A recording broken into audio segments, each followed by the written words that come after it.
Hey guys, Alex here doing another movie review. This time it's Abraham Lincoln Vampire Hunter.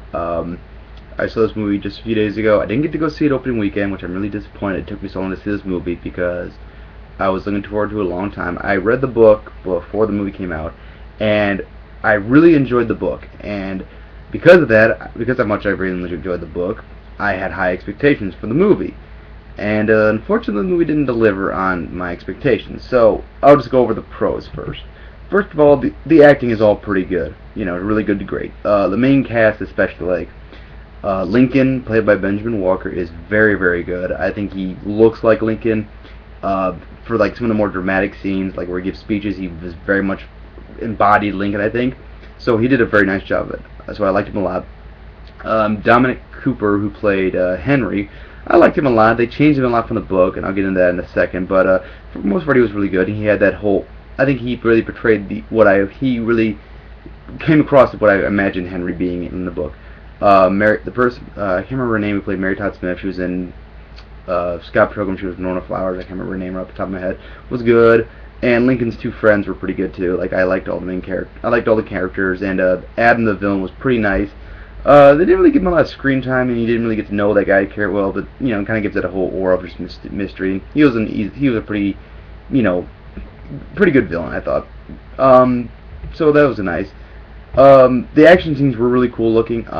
Some of them were a little over the top, which I don't think fit the whole theme of the book. I don't think the book was meant to be over the top.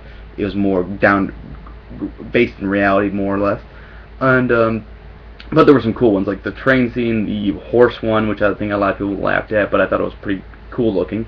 They were all pretty nicely done, and I really love the scene where they're having the fight in the plantation house. That was a really cool scene too. But now we're gonna get to the cons, and this is gonna be kind of ranting a little bit. They've changed way, way too much from the book. I mean, they changed so much. They changed how he got started. They changed his relationship with Henry. They changed Henry a lot. Changed Henry's backstory, which was a really good backstory, I thought.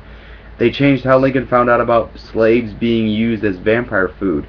They changed the ending. They changed a lot of shit. And I once in a while, I don't mind them changing stuff from a book. I didn't mind it too much in Harry Potter because it worked.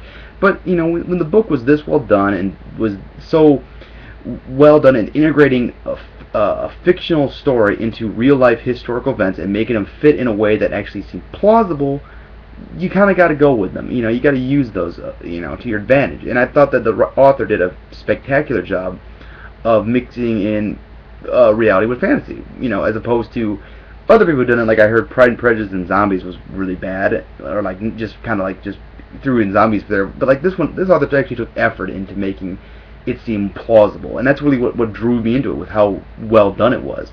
And this movie didn't, they changed just so much stuff, and it didn't really make me as invested in this movie as I was in the book. Also, they changed how the vampires, because they can turn invisible, and I don't remember that in the book. Vampires can't hurt other vampires, which is completely missing in the book. So I don't know why they add these things, and just it felt like it felt like very much like an action movie, which it was a good action movie, but the book wasn't that. It had a lot more. And they did touch upon some of the more serious, dramatic issues, the pressure that Lincoln felt, but they didn't go really in depth in it. And that's really what hurt my opinion of this movie, was because the book did a very, very well job of portraying how stressed out and how difficult it was for Lincoln to go through this because of how of his personal loss and everything. And so I really thought that the movie could have done this, and they didn't. They just went for an action movie. And also way too much slow-mo. God, this movie used more slow-mo than 300. But I don't mind it too much in it, but it did come a hassle near the end. All in all, it is a good movie. It's worth seeing. I paid $5 for it. I don't regret seeing it. I enjoyed it. But definitely disappointing considering how much high expectations I have for this movie. I'm going to give it a 7 out of 10. It's a good movie. If you like Lincoln, you like vampires, you like kind of those action-y movies, then go see it. And if you're a fan of the book, then you'll probably enjoy it. You may not enjoy it as much. We may not enjoy it as much as someone who hasn't read the book, but you'll still enjoy it, I think. Because the plot is still there. It's still Abraham Lincoln as a vampire hunter.